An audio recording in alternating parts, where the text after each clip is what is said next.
धन्यवाद देता हूँ एक सुंदर समय के लिए और इस अवसर के लिए कि परमेश्वर ने हमें इस अवसर में उसके पवित्र और मधुर नाम में एकत्रित किया कि हम उसकी आराधना, उसकी महिमा कर पाए।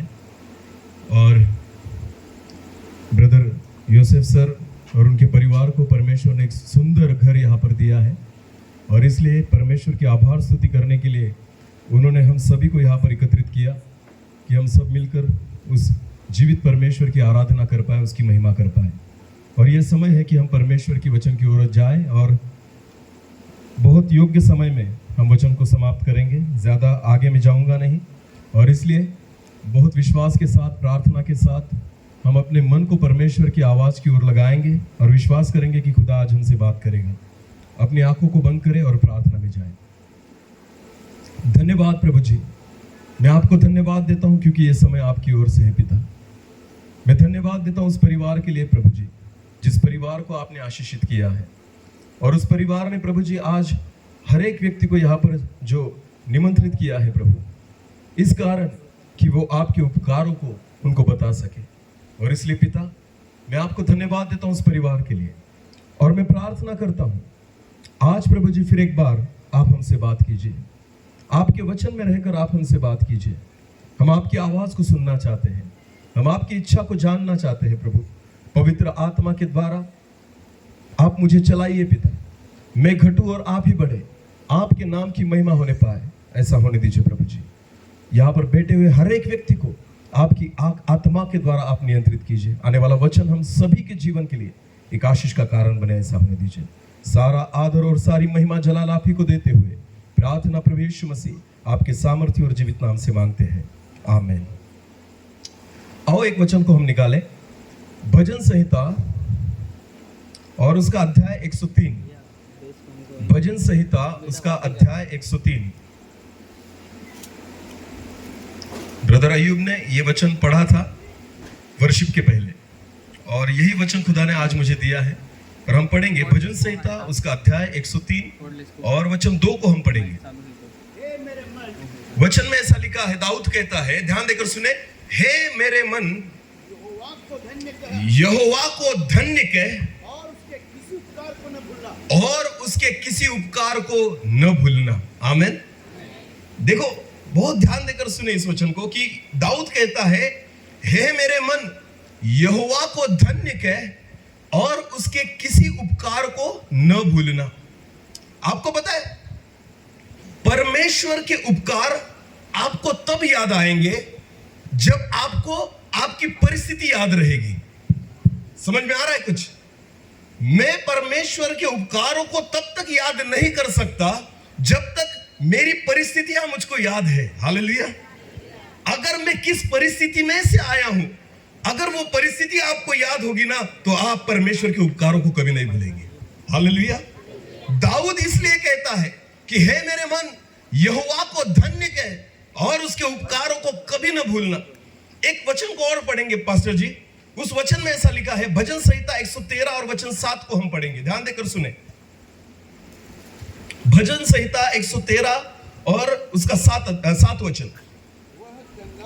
वचन में ऐसा लिखा है, वह कंगाल को मिट्टी पर से और दरिद्र को घूरे पर से उठाकर ऊंचा करता है। हालेलुया। ये दाऊद किसके बारे में बात कर रहा है? कंगाल किसको कह रहा है दाऊद? किसकी परिस्थिति को ये याद करता है दाऊद? बोलो ना, खुद की। वो कंगाल को मिट्टी में से। हालेलुया। दाऊद किसी दूसरे व्यक्ति के बारे में बात नहीं कर रहा, वो खुद की परिस्थितियों को याद करता है कि मैं कंगाल था, उसने इस कंगाल को मिट्टी में से निकाला। हालेलुया। वो कहता है दरिद्र को घूरे में से। घूरे में से इसका मतलब क्या होता है पता है आपको? घूरे में से एक वचन को मैं इंग्लिश में किंग जेम्स वर्जन में ऐसा लिखा है, ध्यान देकर सुनना। यही वचन अगर किंग जेम्स वर्जन में इंग्लिश में पढ़ेंगे तो ऐसा है, he raises the poor out of the dust, कि वो कंगाल को मिट्टी में से उठाता है। और ध्यान देकर सुने, and lifts the needy out of the dunghill, और जो जरूरतमंद है ना उसको वो डंग हिल इसका मतलब होता है, डंग का मतलब होता है गोबर। डंग का मतलब क्या होता है? जहां गोबर फेंका जाता था ना, वो कहता है दाऊद कि जहां लोग गोबर फेंकते थे ना, वहां पर मैं पड़ा था, वहां से खुदा ने मुझे उठाया। हालेलुया। दाऊद आज राजा है, पर उपकार परमेश्वर को याद इसलिए करता है कि उसको याद आता है, उसको याद आती है वो परिस्थिति जब वो गोबर के ढेर में पड़ा हुआ था, जब उसकी कोई कीमत नहीं थी, जब उसको कोई पहचानता नहीं था, जब वो राजा नहीं था, भेड़ों के पीछे जाता था। आपको पता है दाऊद उस परिस्थिति को याद कर प्रभु को धन्यवाद देता है। आमीन। और इसलिए वो कहता है, हे मेरे मन यहोवा को धन्य कह और उसके उपकार को कभी न भूलना। आमीन। ध्यान देकर सुनना, नए कपड़ों के लिए आप परमेश्वर को तभी धन्यवाद दे पाएंगे जब आपको फटे हुए कपड़े याद आएंगे। हालेलुया। जो भोजन आप करते हो ना, उस भोजन के लिए आप परमेश्वर को तभी धन्यवाद दे पाएंगे जब पहले आप भूखा सोते थे। जब तक आपको वो परिस्थिति याद ना आए, आप इस खाने के लिए धन्यवाद नहीं दे सकते। इस कपड़ों के लिए आप धन्यवाद तभी देंगे जब फूटे और पुराने कपड़े हम पहनते थे ना, उन कपड़ों को याद करो तो इन नए कपड़ों के लिए प्रभु को धन्यवाद देंगे। हालेलुया। इन जूतों के लिए हम धन्यवाद तब देंगे जब बिना जूतों के हम धूप में घूमते थे। जब वो परिस्थिति आपको याद रहेगी ना, तो आज इन जूतों के लिए आप परमेश्वर को धन्यवाद देंगे। हालेलुया। आज इतने बड़े घर को परमेश्वर ने आपको दिया है ना, इस घर के लिए आप परमेश्वर को तभी धन्यवाद दे पाएंगे, उसके उपकारों को आप तभी नहीं भूलेंगे जब आप आपकी झोपड़ी को याद करेंगे कि खुदा इस झोपड़ी में से निकालकर आज मुझे एक महल तूने दे दिया है। हालेलुया। इसलिए दाऊद कहता है, हे मेरे मन यहोवा को धन्य कह और उसके उपकार को कभी न भूलना। आमीन। हाँ, तो उस परिस्थिति को याद करो जहां से परमेश्वर आज होता क्या है पता है क्या? हम केवल अपने घर को देखकर प्रभु को धन्यवाद करते, उपकार आप याद नहीं कर सकते। इस घर को देखकर नहीं, पुराने घर को देखो और फिर इस घर को देखो, आप परमेश्वर के उपकारों को याद करेंगे। हालेलुया। पुराने कपड़ों को याद करो और इस कपड़ों को देखो, आप परमेश्वर के उपकारों को याद करेंगे। हालेलुया। समझ में आ रहा है? आज अगर कोई व्यक्ति अगर अपनी धार्मिकता के लिए प्रभु को धन्यवाद देना चाहता है ना, पहले अपने पापी जीवन को याद करो, तब धार्मिकता के लिए प्रभु को धन्यवाद दे पाएंगे। हालेलुया। आज हमें लगता है कि मैं धर्मी हूं, अरे तू धर्मी बनाया गया है, तू था नहीं। कोई व्यक्ति धर्मी जन्मा नहीं है, हर व्यक्ति पापों में ही जन्मा है। आपको यीशु मसीह के लहू के द्वारा धर्मी बनाया गया है। आमीन। अगर आपको यीशु मसीह उपकारों को याद करना है ना, तो आपको उन पापों को याद करना होगा जिन पापों की किच से प्रभु ने तुम्हें और मुझे निकाला है। हालेलुया। धन्यवाद दे। परमेश्वर का वचन कहता है, दाऊद कहता है, हे मेरे मन यहोवा को धन्य कह और उसके उपकारों को कभी न भूलना। आमीन। अगर आप चाहते हो कि परमेश्वर के उपकार हम कभी ना भूले, तो उन परिस्थितियों को भी मत भूलो जिन परिस्थितियों में से परमेश्वर ने आपको और मुझे निकाला है। हालेलुया। उन गरीबी को भी मत भूलो जिन गरीबी में से परमेश्वर ने तुम्हें और मुझे निकाला है। उन पापों को भी मत भूलो जिन पापों से खुदा ने तुम्हें और मुझे बाहर निकाला है। हालेलुया। इसलिए तो दाऊद कहता है कि हे परमेश्वर, मैं तो डंग हिल में पड़ा था, मैं तो गोबर में पड़ा था, जहां पर मुझे फेंक दिया गया था, जहां पर कोई मुझे हाथ नहीं लगाना चाहता था, जहां पर कोई मुझे उठाना नहीं चाहता था, घूरे में पड़ा था। मराठी ट्रांसलेशन में लिखा है, जहां कूड़ा पड़ता है ना, कचरा फेंका जाता है, वहां पर मैं पड़ा था। आपको पता है कूड़ेदान जो होता है ना, वहां पर ऐसी चीजों को फेंका जाता है जो मेरे कुछ भी काम की नहीं। जो घर में कुछ काम की नहीं ना, उसे कूड़ेदान में फेंका जाता है। दाऊद कहता है, मेरी जिंदगी ऐसी ही थी कि कुछ भी काम की नहीं थी, कोई मुझे पहचानता, मेरी वैल्यू नहीं थी, मेरी कीमत नहीं थी, मैं कूड़ेदान में पड़ा हुआ था। खुदा ने मुझे वहां से उठाया और परमेश्वर ने मुझे सम्मान दिया है। हालेलुया। ये होता है परमेश्वर के उपकारों को याद करना। आमीन। तो जब परमेश्वर हमारे जीवन में कुछ अद्भुत कामों को करता है ना, कुछ नई बातों को देता है, गाड़ी दी ना, तो खुदा को धन्यवाद इसलिए दे कि मैं पैदल घूमता था, खुदा आज तूने गाड़ी दी है। आमीन। वही पूरे मन से परमेश्वर को धन्यवाद दे पाएगा। आज अगर सोने की चेन आप पहनकर घूमते हो ना, उस धागे के लिए धन्यवाद दे जो काला धागा पहले पहनकर घूमते थे। हालेलुया। जब आपको उस परिस्थिति को आप याद करोगे ना, तो आज इस सोने के चेन के लिए परमेश्वर को धन्यवाद दे पाएंगे। आमीन। वरना कहेंगे मैंने कमाई है, वरना कहेंगे मेरी नौकरी की वजह से मुझे मिली है, मैंने नौकरी की वजह से घर को बनाया। बिल्कुल नहीं, ये परमेश्वर की महाकरुणा का फल है। हालेलुया। सबोपदेशक की पुस्तक में परमेश्वर का वचन कहता है, मैं नाश नहीं हुआ, ये तेरी महाकरुणा का फल है। हालेलुया। मैं मर जाता तो कुछ नहीं कर पाता। आपको पता है जीवन के लिए प्रभु को वही धन्यवाद दे सकता है जिनको पता है कि बीते दिनों में मेरी सांसें कम हो चुकी थी, मैं मरने वाला था, खुदा ने उसकी सांसें देकर मुझे बचा लिया है। आमेन, हालेलुया। मेरी पत्नी यहां पर बैठी है, आपको पता है जब वो विश्वास में नहीं थी, जब हमारा पहला बेटा हुआ था ना, रात भर उसका खून बहा था। डॉक्टर ने कहा था ये नहीं बच पाएगी, इतना सारा खून उसका बह चुका था। और डॉक्टर ने जब उसको ऑपरेशन थिएटर में लिया, तब मैंने एक परमेश्वर के दास को फोन किया था और उसने प्रार्थना की और उसने कहा तेरी बीवी तो बचेगी पर तेरा बेटा भी जीवित रहेगा। हालेलुया। ध्यान देकर सुने, रात भर उसका खून बहा था। डॉक्टर ने मुझे कहा था कम से कम 2 या 3 बोतल खून तैयार रखना। आपको पता है जब उसका ऑपरेशन हुआ, बच्चा भी सुरक्षित था, मेरी बीवी भी सुरक्षित थी, एक बूंद कतरा लहू देना नहीं पड़ा, क्योंकि उसके लिए यीशु मसीह ने लहू बहा चुका था। Hallelujah, hallelujah. जब मेरी बीवी हॉस्पिटल में से बाहर आई ना, उसने गवाही क्या दी थी पता है? मुझे एक बूंद भी खून नहीं लगा, क्योंकि मेरे लिए मेरे यीशु मसीह ने खून को बहाया था। हालेलुया। हाँ, ध्यान देकर सुने, उन परिस्थितियों को याद करो जहां से परमेश्वर ने तुम्हें उठाया है। आमेन। उन परिस्थितियों को याद करो, तब जाकर उसके उपकारों को तुम भूल नहीं पाओगे, वरना परमेश्वर के उपकार को तो हम यूं ही भूल जाते हैं। हमें लगता है ये मैंने कमाया है, हमें लगता है ये मैंने बनाया है, हमें लगता है ये हमारी कमाई है, ये हमारे परिश्रम है। बिल्कुल नहीं। वचन में लिखा है यहोवा अगर घर को न बनाए तो बनाने वालों का परिश्रम व्यर्थ है। वही है जो हमें देता है, वही है जो सांसें दे रहा है, वही है जो हमारे दिल को अभी भी चालू रखता है, वही है जो हमें जीवित रखता है, वही है हमें बल देता है, वही है हमें ज्ञान देता है, वही है जो कूड़े से निकालता है, वही है जो हमें ऊंचा करता है, वही है। हालेलुया। पर ये बातें हमें तब याद रहेगी जब हमें ये याद रहेगा कि हमारी परिस्थितियां क्या थी। आमीन। जब हम उन परिस्थितियों को याद करेंगे ना, तो उपकारों को भी याद करेंगे। Hallelujah, hallelujah.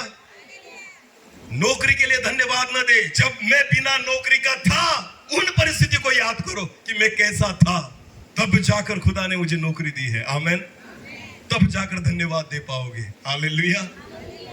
हाँ, प्रभु को पता है उसके उपकारों को याद करने के लिए ना, इसलिए परमेश्वर ना हमें खाना तब देता है जब थोड़ी भूख लगे। क्या लगे? पहले परमेश्वर थोड़ा भूखा रहने देता है और उसके बाद खाना देता है कि हमें पता चले खाने की कीमत क्या है। आमीन। थोड़े दिन परिश्रमों में से जाना पड़ता है, गुजरना पड़ता है। बहुत बार हमें लगता है ना परमेश्वर हमारी प्रार्थनाओं को क्यों नहीं सुनता, क्योंकि परमेश्वर को पता है अगर भरे पेट तुमको खाना दे दिया जाए ना, तुम आधा खाना वेस्ट कर दोगे, पर जब खाली पेट होगा ना तो पूरा साफ कर कर खाओगे। हालेलुया।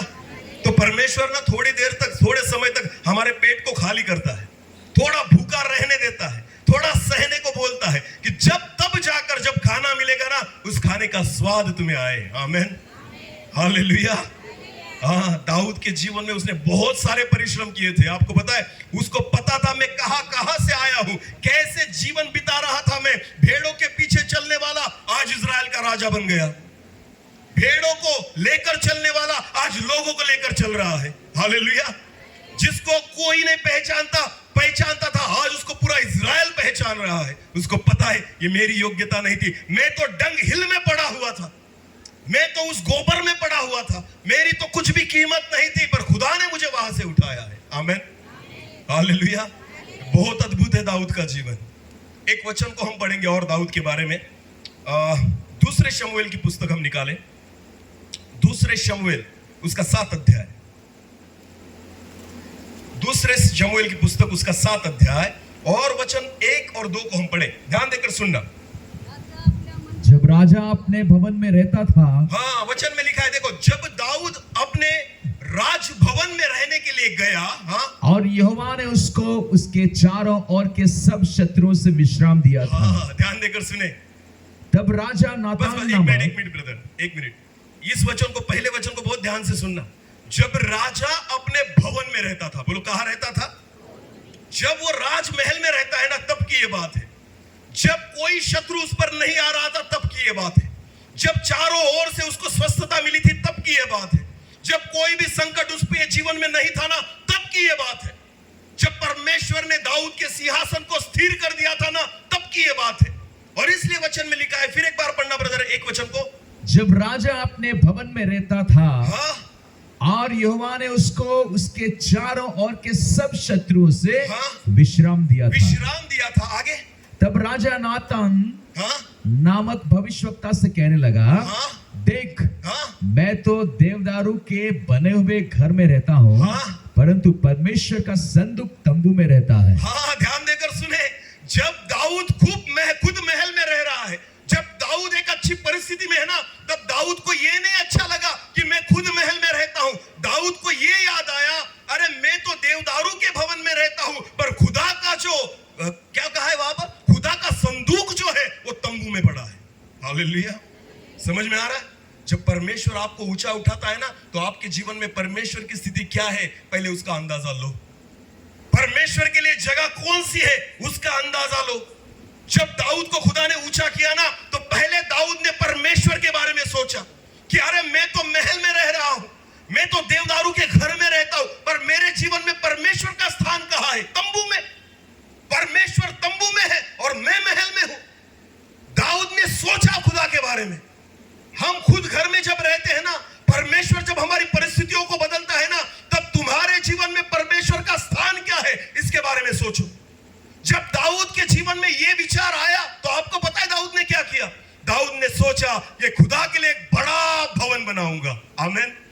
जो मुझसे भी बड़ा होगा, मेरे घर से भी बड़ा होगा, मेरे महल से भी बड़ा होगा। खुद के घर के लिए मैंने इतना सोना नहीं लगाया जितना मैं परमेश्वर के भवन के लिए लगाऊंगा। आमीन।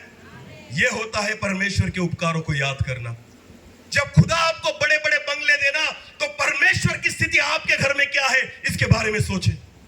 जब परमेश्वर आपकी परिस्थिति को बदले ना, तब आपके नजर में परमेश्वर की परिस्थिति क्या है इसके बारे में सोचें।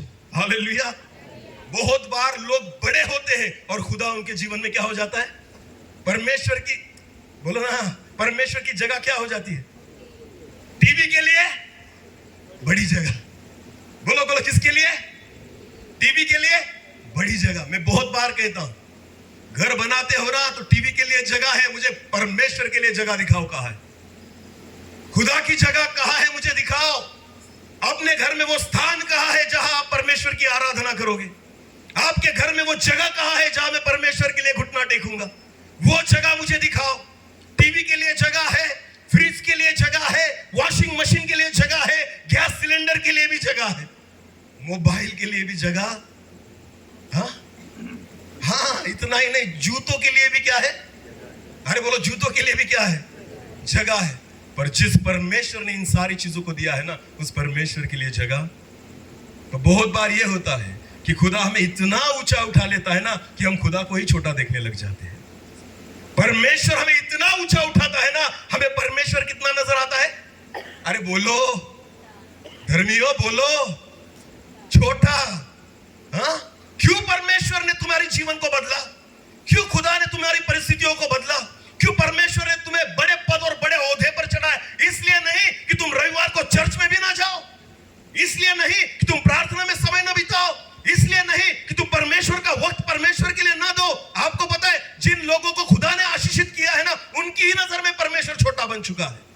वो कहते हैं वक्त नहीं है चर्च जाने के लिए। वक्त, अरे खुदा ने दिया था तुझे वक्त, इसलिए तू आज इस ओहदे पर बैठा है। हालेलुया। समझ में आ रहा है? कुछ समझ में आ रहा है तो बोलो हालेलुया। हाँ, बहुत बार हमारे जीवन में यही परिस्थिति होती है कि परमेश्वर हमें ऊंचा तो उठाता है, पर हम खुद को इतना ऊंचा उठा लेते हैं कि परमेश्वर छोटा दिखने लग जाता है। जिसने तुम्हें ऊंचा उठाया है ना, वही हमारी नजर में छोटा दिखने लग जाता है। मुझे एक बात बताइए, ध्यान देकर सुनना। यीशु मसीह ने अंधों को चंगा किया, लंगड़ों को चंगा किया, मुर्दों को जिंदा किया। यीशु मसीह ने जो रो रहे थे उनके आंसुओं को पोंछा। सारी चीजें करने के बाद मनुष्य ने यीशु का क्या हाल किया? क्या हाल किया बताइए ना मुझे। उसको उठाया और सलीब पर चढ़ा दिया। बोलो क्या किया? उसको उठाया और कहां चढ़ा दिया? सलीब। उस सलीब के नीचे कितनी भीड़ थी? कहां गए वो लोग जो चंगाई पाने के लिए भीड़ करते थे? कहां गए वो लोग जो आशीष पाने के लिए भीड़ करते थे? कहां गए वो लोग जो अपनी परिस्थितियों को बदलने के लिए भीड़ करते थे? ध्यान देकर सुने, यीशु मसीह को जब सलीब पर चढ़ाया गया था ना, तो कोई नहीं था वहां पर खड़ा, केवल कुछ गिने चुने लोग जो उस पर प्यार करते थे। आमीन। ध्यान देकर सुनना, मेरी ओर मेरी ओर देखो, सारी सेवा को यीशु मसीह ने पूरी किया, सारे लोगों को आशीषित किया, और उसके बाद मनुष्य ने उसको कहां चढ़ा दिया? और जब सूली पर चढ़ गया ना, तो लोगों को पता था अब ये मेरे कुछ काम का, ये मेरे कुछ काम का नहीं, क्योंकि ये खुद को नहीं बचा सकता, मुझे क्या बचाएगा? इसलिए बहुत सारे लोग आते थे और उसको कहते थे, अरे जो तू दूसरों को बचाता था ना, खुद को भी बचा। लोगों की सारी आशाएं समाप्त हो चुकी थी उससे। क्यों? क्योंकि अब वो सलीब पर लटका है। अब ये मुझे क्या दे पाएगा? अब इससे कुछ नहीं मिल पाएगा। पर मैं आपको बताना चाहता हूं, यीशु मसीह जब घूम रहा था ना, उससे भी ज्यादा वो काम का तब था जब वो सलीब पर था। हालेलुया! क्योंकि सलीब पर उसने वो दिया जो जिंदा रह के भी उसने नहीं दिया। हालेलुया!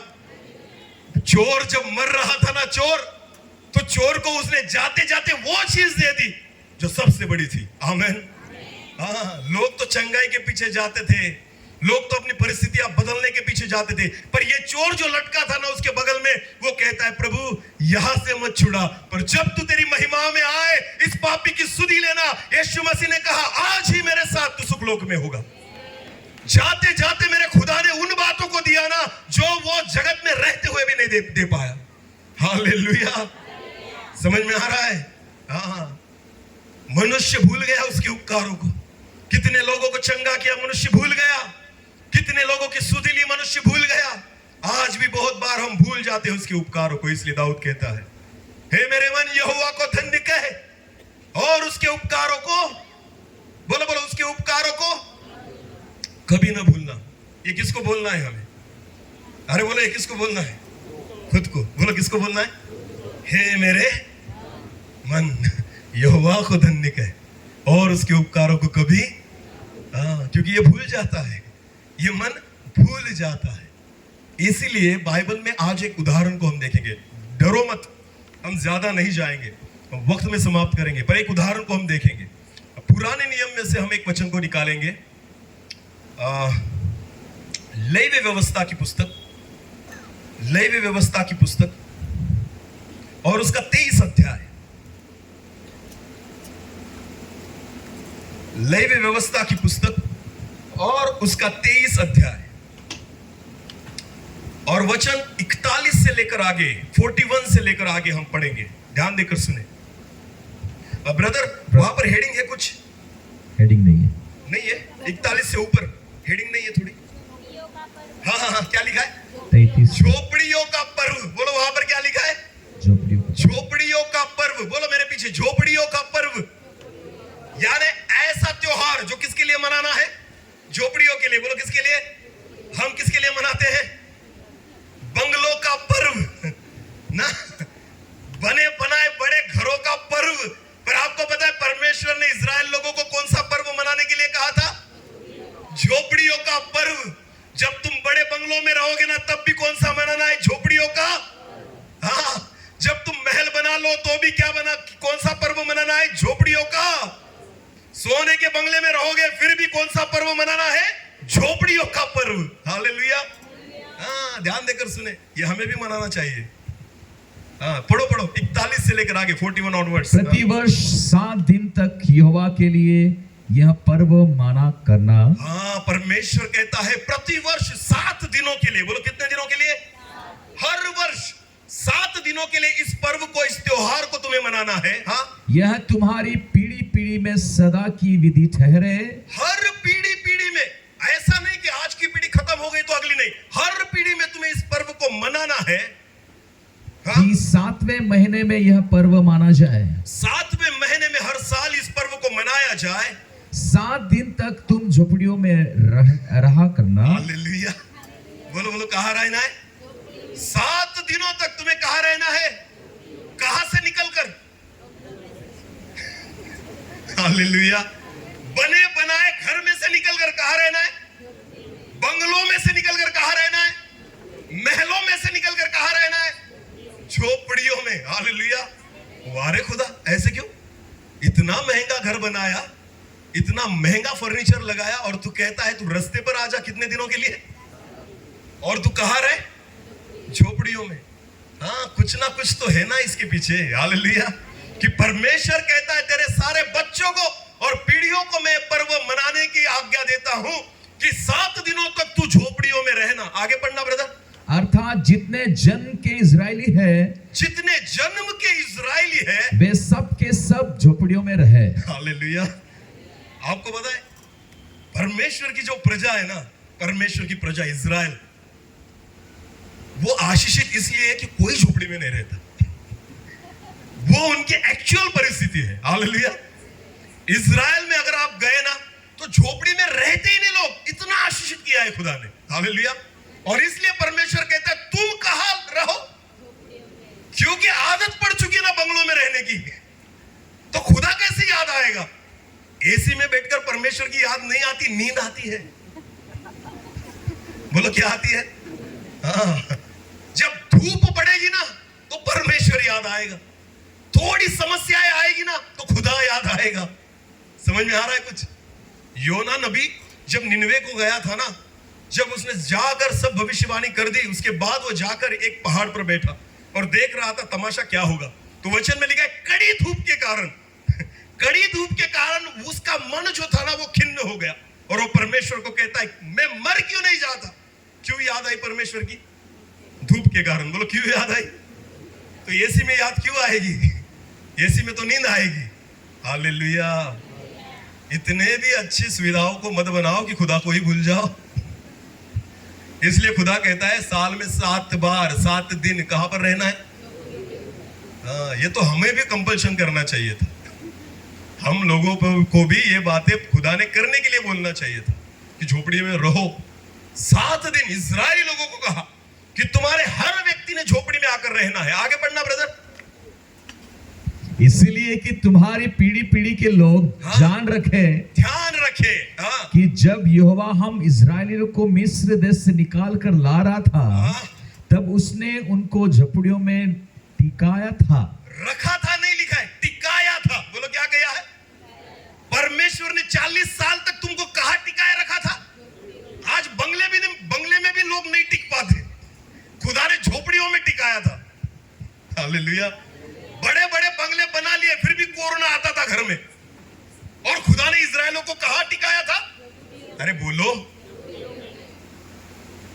टिकाया था।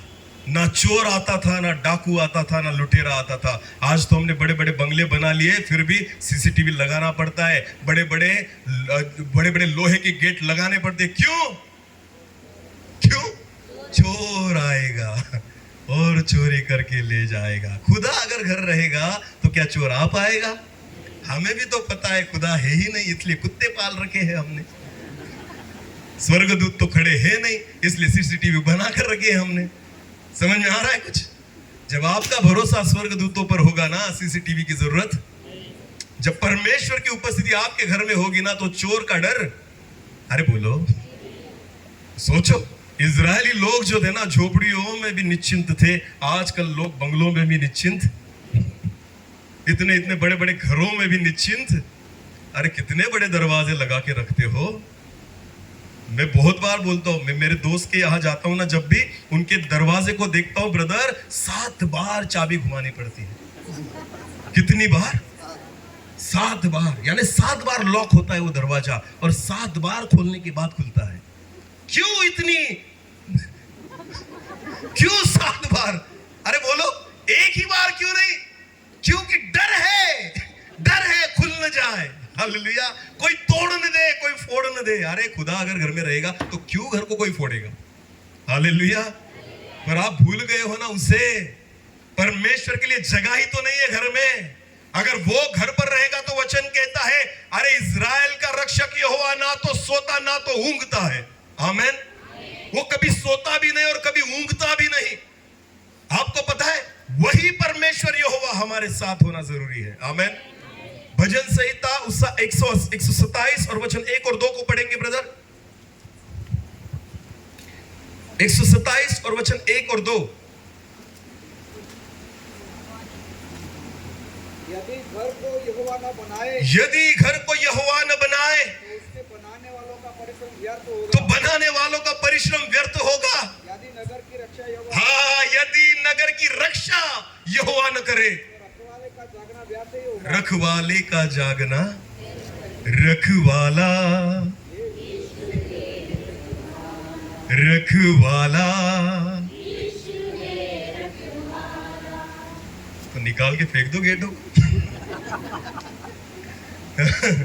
नहीं, ये तो गाना है, विश्वास नहीं। हालेलुया। ये तो सिर्फ केवल गाना है, विश्वास नहीं।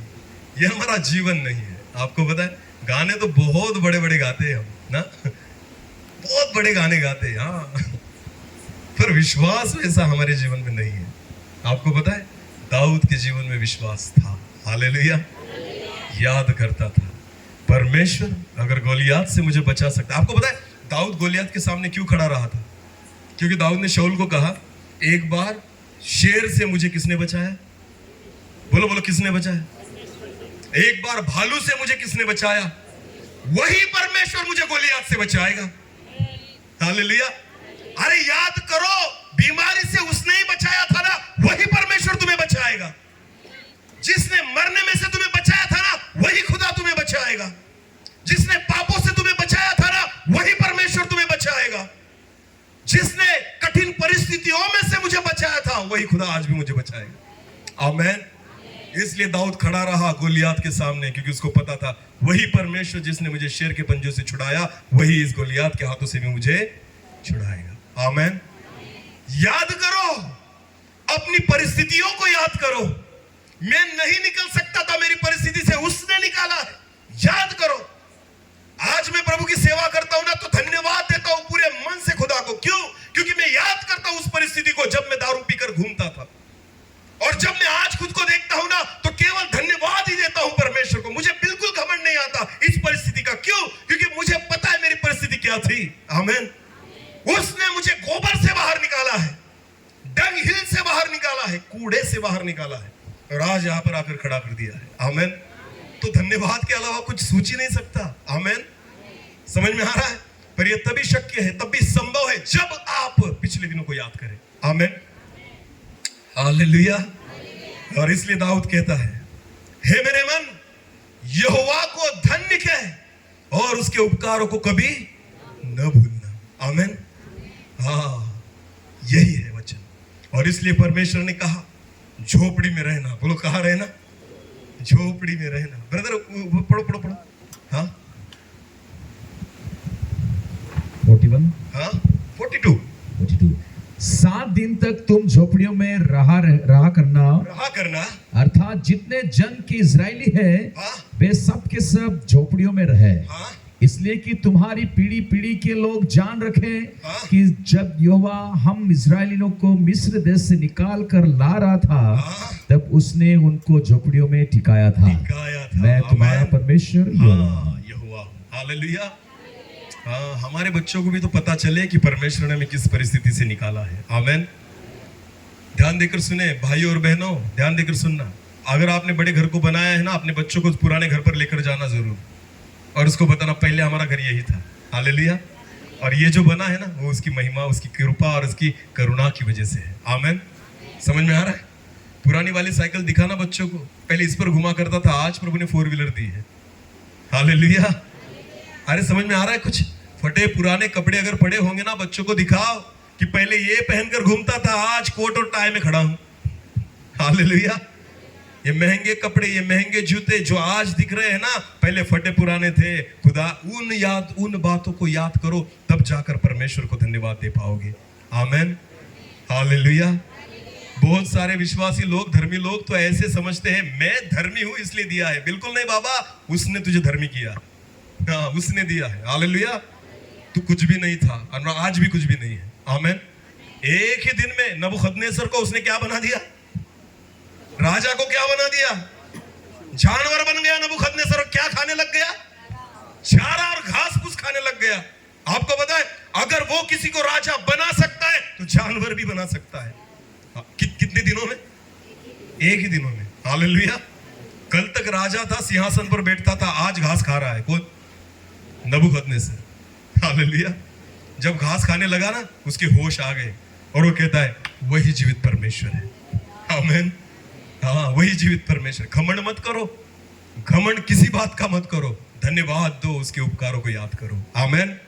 बिल्कुल हमारे जीवन में घमंड ना आए कि ये मैंने लिया, मैंने कमाया, मैंने बनाया, बिल्कुल नहीं। वो है, ये उसकी महाकरुणा का फल है। आमेन। उसने दिया है इसलिए मैंने लिया है। आमेन।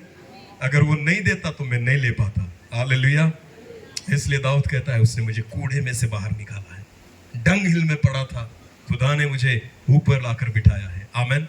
ब्रदर उस वचन को फिर एक बार पढ़ेंगे, 113 और वचन 7।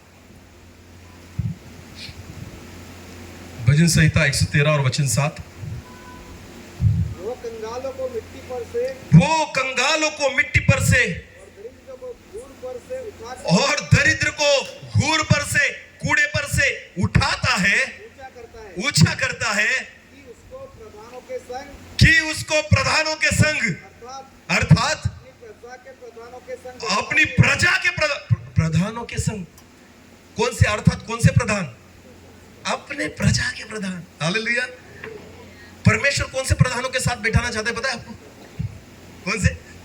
प्रजा के, उसकी प्रजा। आपको पता है जितने यहां पर सेवक है ना, ये परमेश्वर के प्रधान लोग हैं। वो क्या है? परमेश्वर के पैसे वाले प्रधान नहीं होते। जगत के बड़े बड़े पद पर, ओहदे पर जो बैठे ना, वो प्रधान नहीं, अपनी प्रजा के प्रधान। उसकी प्रजा के प्रधान वही है जिसको उसने चुनकर रखा है।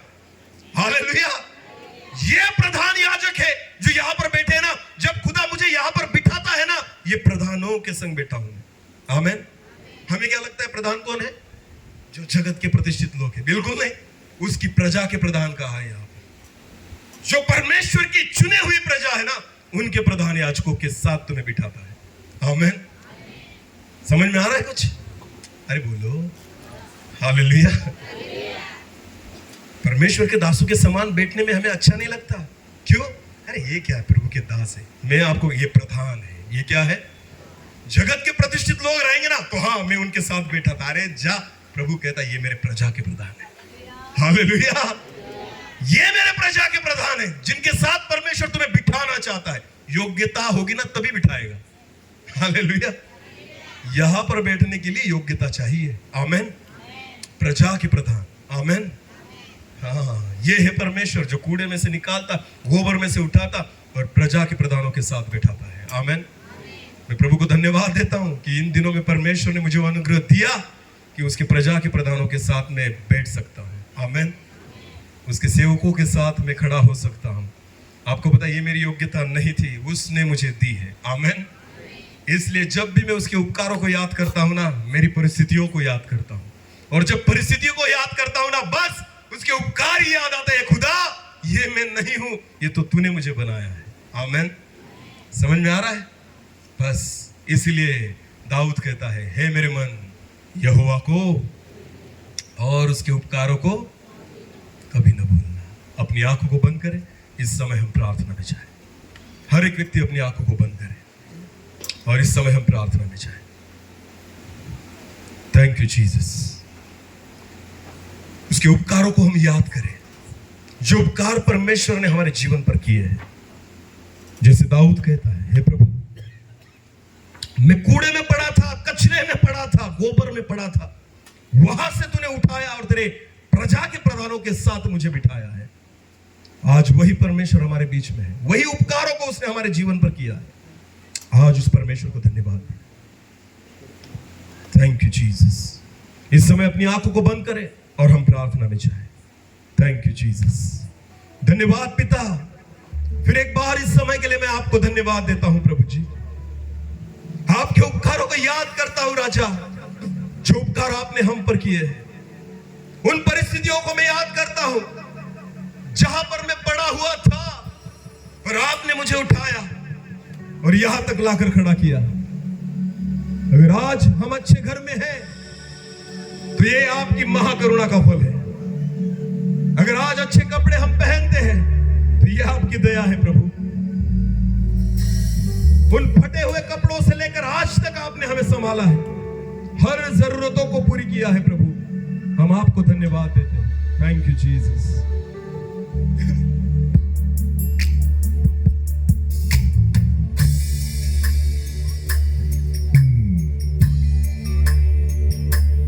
योग्यता से बढ़कर दिया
कोटि स्तुति कोटि कोटि स्तुति कोटि कोटि स्तुति।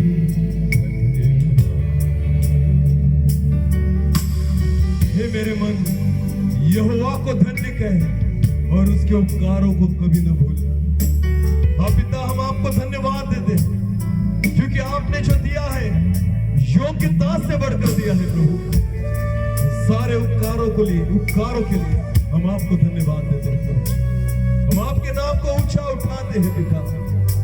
आपने हमें कूड़े में से उठाया, पापों की किच में से निकाला प्रभु, हमें धर्मी बनाया, हमें आशीषित किया प्रभु जी, ऊंचा किया पिता। इस कारण कि हम भी आपको ऊंचा करें, ऐसा होने दीजिए। वचन के लिए आपको धन्यवाद देते हैं। केवल सुनने वाले नहीं, वचन पर विश्वास रखकर हम चलने वाले बने, ऐसा होने दीजिए। सारा आदर और सारी महिमा जलाल आप ही को देते हुए प्रार्थना जिंदा खुदा प्रभु यीशु मसीह आपके सामर्थ्य और जीवित नाम से मांगते हैं।